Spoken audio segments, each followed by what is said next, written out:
Hi, we are Dara, And Ian.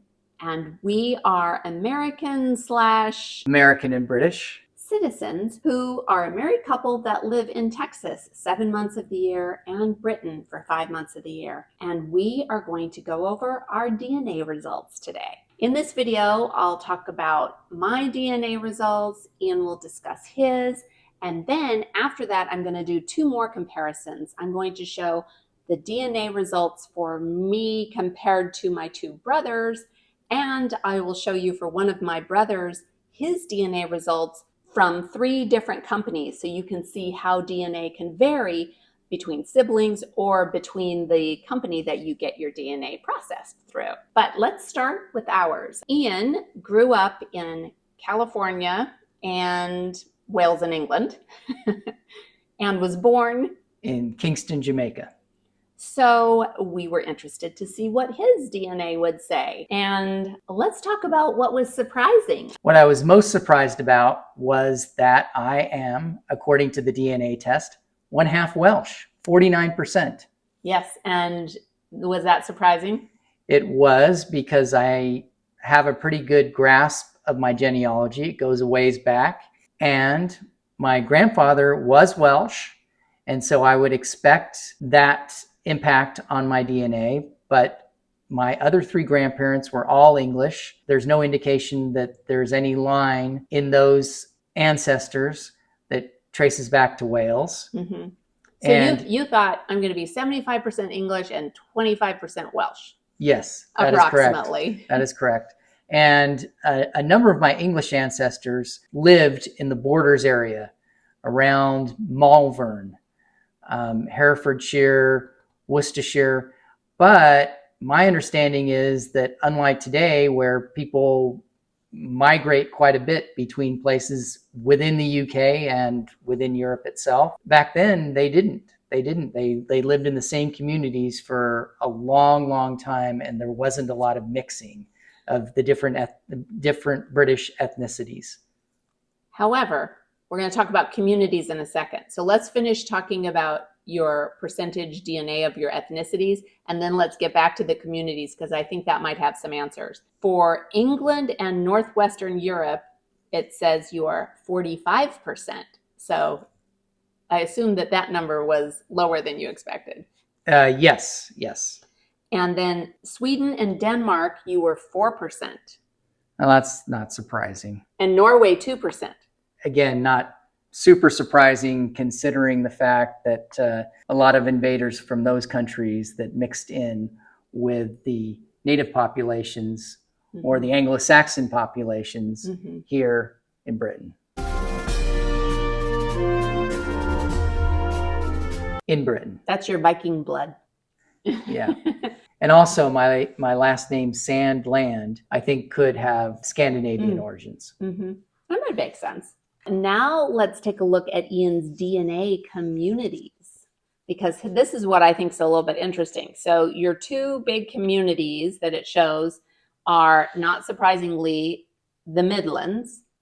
Yeah, that's definitely not surprising. Because just knowing about your immediate ancestors, the prior, few generations, what do you know about where they lived? 3/4 of them at least were from the Midlands. And specifically around Birmingham, but also Herefordshire, Worcestershire. Although I would say you did this DNA test a number of years ago, and I don't think we had discovered all of your Herefordshire ancestry at that point. The fact that you had relatives back around 1700 that were in Ledbury and other places in Hereford, I don't think we knew that back then. And the fact that that was your paternal line, I think was surprising. Yes. And I think that's the answer to why you have so much Welsh, because when you look at what the DNA community is for Wales in Ancestry, it goes here into Hereford. This big orange blob goes into Hereford. So obviously the Welsh border has not been exactly where it is for forever. Yeah, but I think Offa's Dyke, for example, was on the other side of Hereford. Right, but I just think there was some migration of peoples. So it says Wales is your community, and then specifically there's dark orangey brown color around the snout. in West Wales Yeah. specifically, but there's a lot of just Wales in general, and definitely going into Hereford, even, here almost to Gloucester. So I think those are your two big communities. And I think the fact that there was more Welsh blood than you expected is probably not as surprising. Yeah, that's true. So now let's talk about my DNA surprises. When I was growing up, I knew that my father was German. His parents, grandparents had come from Germany. So I just assumed he was 100% German, and therefore I would be 50% German. My mother, I knew, had some British ancestry. I also believed that she had Native American ancestry. More on that later. And then I figured there would be some other European ancestry in there, but I didn't know exactly what. So I was really interested to see what my DNA would say. What I was surprised and not surprised to see is the following. First of all, the biggest surprise was 20% Welsh for me. I never knew anything about having any Welsh ancestors. So that was really surprising to me and kind of fun because Ian was also surprised how much Welsh DNA he had. And we super love visiting Wales. So I guess that just shows why. We're motivated to want to visit our motherland. So my DNA did show that I was 51% German. So I was not surprised by that. Although, wait till I compare my DNA to my brother's because that's where the surprises come. I was a little surprised to see 15% DNA for Sweden and Denmark, but I guess that's just my Viking blood coming from the British Isles. And I loved finding out that 8% of my DNA was from Scotland. I think it's kind of funny because Ian does not have any specific callouts for Scotland in his DNA, but he's the one with the Scottish name Ian. I also loved seeing that my DNA was 4% Irish. Now, there's kind of a joke in the US that on St. Patrick's Day, everybody is Irish because they like to either eat green food or drink green beer. And then on Cinco de Mayo, everybody is Mexican because they like to eat Mexican food or drink margaritas or tequila shots. And I have always worn green and eaten green food on St. Patrick's Day. So I thought it was kind of fun to find out that I'm actually 4% Irish. And then finishing out my DNA, I had 2% from Russia and Eastern Europe. So that's my ethnicity overview. Now let's look at my communities. The two big communities that are called out for me are, on my mother's side, early Alabama, Mississippi, Louisiana, and East Texas. This actually was surprising to me because my mother grew up in Missouri, and when we go back a generation or two or three, the people were living in North Carolina and other parts of the East Coast of the US, in fact, going all the way back to British colonial America, which I'll talk more about in a second. The other community that was identified for me is coastal Northwest Germany. And that was not surprising because that's definitely my father's DNA and his heritage. And in fact, we will be spending all of September in Germany this year. We're spending 4 months in Britain, and then we will be going to Germany for the month of September. And I'm doing that this year in honor of my father, because if he were still alive, he would be celebrating his 100th birthday this summer. So I said, this is the year we need to go spend some time in Germany. So it'll be fun to visit some family history locations for me, and I hope to do a video or two of my family history vlogs. It was so fun doing those for Ian, and if you haven't already seen those, I'll put links in the description to the Birmingham family history vlog we did for Ian, where we looked at places that were important to his family history in Brum. And then also we did a Herefordshire family history vlog where we went to various ancestral locations in Herefordshire with some of his relatives. And that was also really fun, visiting some of those churches and places where his ancestors had lived. So now I'd like to talk a little bit about sibling DNA. Last week, I got back from a 10-day trip to Utah in which I participated with my brothers in Roots Tech, which is the largest genealogy conference in the world. And that was particularly interesting with regards to this whole DNA stuff because at that conference, there are all the DNA vendors there. And all the latest technology and updates to family history research and DNA analysis, and everything is all discussed at this conference. So it was really fun for me to go there with my two oldest brothers. And what I really wanted to do was film this video there with my two brothers and discuss the differences and similarities in our DNA results. Unfortunately, 5 days into that trip, I got COVID. So at that point, I was locked in a basement and everyone stayed away from me. So I wasn't able to film the video. And I also wasn't able to go to the conference. But my brothers went, and my oldest brother is actually a huge genealogy expert, and he does family history pretty much every day. And he's also a huge DNA expert. So it would have been great to have him in this video with me, but I will just recap what we know about our DNA analysis and show you some of those comparisons. Late breaking news flash. My brother Alan just paid a surprise visit and actually sat on the couch and filmed a follow-up video for me. So stay tuned next Friday for a DNA and family history chat with Alan. What's interesting for context is that my oldest brother lived in Germany for 2 years, is fluent in German, and is even able to read like really old German handwriting when he's doing the family history research. So he's big time into German stuff. My brother Brian also speaks German. I, however, speak no German, other than a few words to get me through ordering things at restaurants. So it was really funny when we compared our DNA side by side to see that Dara was 51% German, Alan was only 41% German, and Brian was 44% German. So we had a good laugh about that. Now let's talk about the English or British part of our ancestry.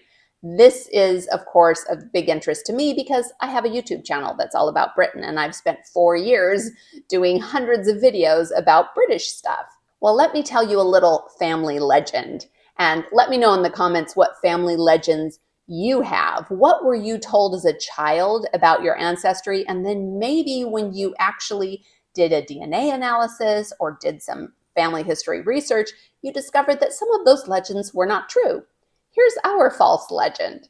I was told that I had a second great grandmother named Catherine Bloodworth, and that she was a full-blood Cherokee Indian who lived in North Carolina on a reservation. Now, the surname Bloodworth sounds pretty British. And so I just thought that this Native American woman married a British man and got the name Bloodworth. But a lot of that family legend is not true. It was true that her name was Catherine Bloodworth, and it was true that she lived in North Carolina. But all the other stuff was not really very true. There's really no indication that we had Native American blood in us. But what I want to talk about are Catherine Bloodworth's relatives on her maternal and paternal side, because I found some fun little nuggets of information in there. Her maternal great-grandfather was born in Ireland. So there you go. Now I know where some of that Irish blood is coming from. And her maternal great-great-grandfather was born in 1682 in Northumberland, wait for it, Virginia, British colonial America. So isn't that fun? I love Northumberland. So I saw, oh, he was from Northumberland. How fun. And then I realized it was in Virginia. But wait, there's more. Catherine's paternal great-grandfather was born in 1686 in Stepney, London, but he died in North Carolina in British colonial America.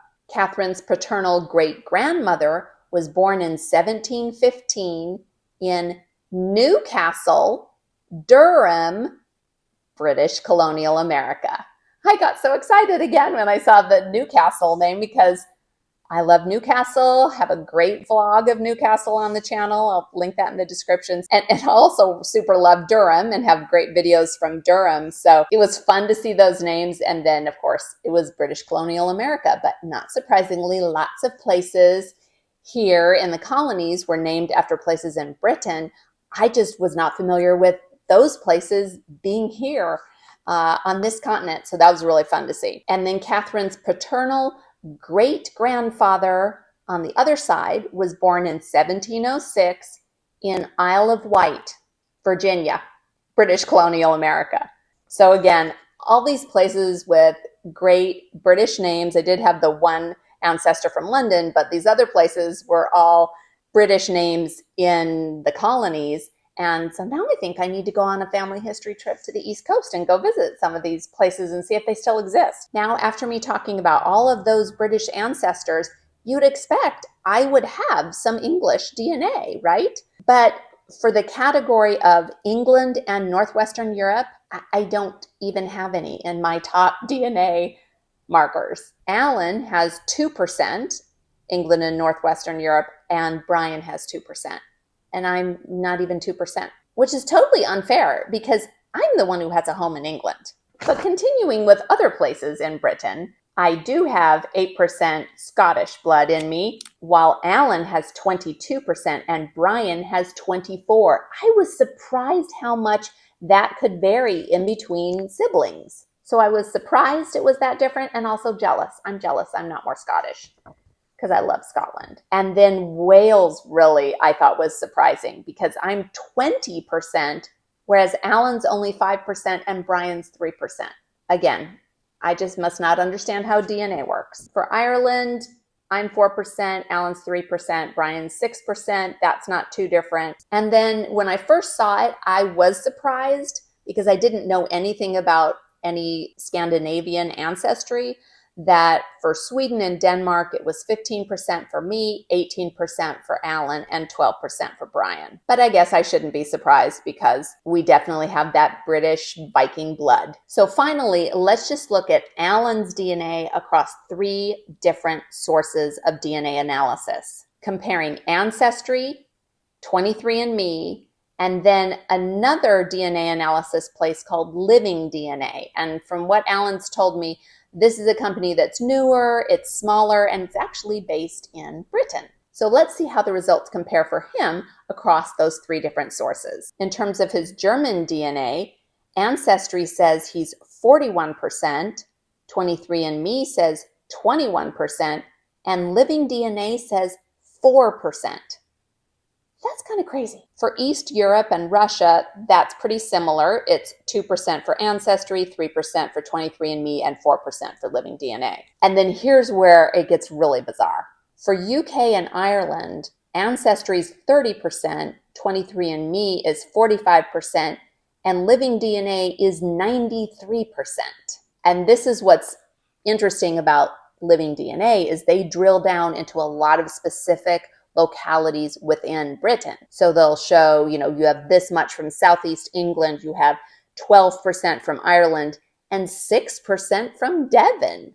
So I thought that was really interesting, although I'm not sure I really trust that because it's not adding up. They're so different across the 3 different sources. So let me know if you have experience with any of these DNA companies. Have you tested your DNA across multiple sources of analysis, and have you seen different things? Would love to hear from you. Of course, I have to give this disclaimer to all the DNA analysis as well as the family history research that this is the information that I know to be true as of today.